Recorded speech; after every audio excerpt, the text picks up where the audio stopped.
दक्षता हासिल कर बड़ चाकरी कर ओडिया को भूली जाऊँगी ओडिया भाषा को भूली जाऊँगी ये जातिर इतिहास को भूली जाऊँगी आम संस्कृति ऐतिह्य परंपरा को भूली जाऊँगी जोटा कि आम माटी तलू आम पाद तलू माटी खसी जाऊँगी तुम्हें जिते उच्च हुओ जिते बड़ हुओ ये माटीर महक ये ओडियात्वर महक ये भाषार महक जगन्नाथ संस्कृतिर महक आम महापुरुष मानकर बदान्यता तांकर बलिदान यह आम भूली जावा नहीं यह आम स्मरण रखा ये जो चिंतन कर संजीव सार हूँ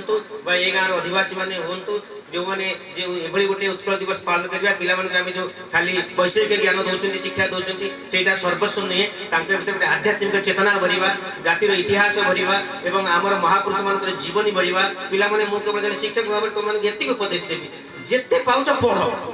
पढ़ार शेष ना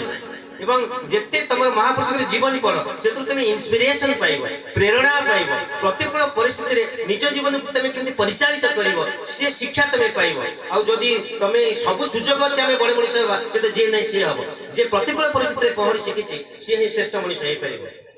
तेणु सुअर विपरीत दिगरे जी जीव जिते महापुरुष से सुअर विपरीत दिगरे जाइए मोर तो मुझे पिला मो बापा ना हूँ मधुसूदन बेहरा मुझे बापा को पचारे बापा तुम नाटा मधुसूदन कहीं बापा कहे से भगवान ना मो नाटा मत यह कही दिखती किंतु आप जानिछ जो मधुबाबू ख्रीष्ट धर्म ग्रहण कले ना गोविंद बल्लभ सी तो जड़े माइकेल मधुसूदन बोली कहुए क्षेत्र में सी तो आगे इंग्लीश ना दे पारि था तेणु मधुसूदन कहीं से देते ना सी ऐतिह्य छाड़ी परंपरा छाड़ी मार संस्कृति की छाड़ी भागवत को छाड़ी ईश्वर को छाड़ी जगन्नाथ को छाड़ी मधुसूदन ना छाड़ी तेणुक से ना निज नाटा से मधुसूदन बोली रखी तेणु मधुसूदन जमी जगतर कल्याण आसी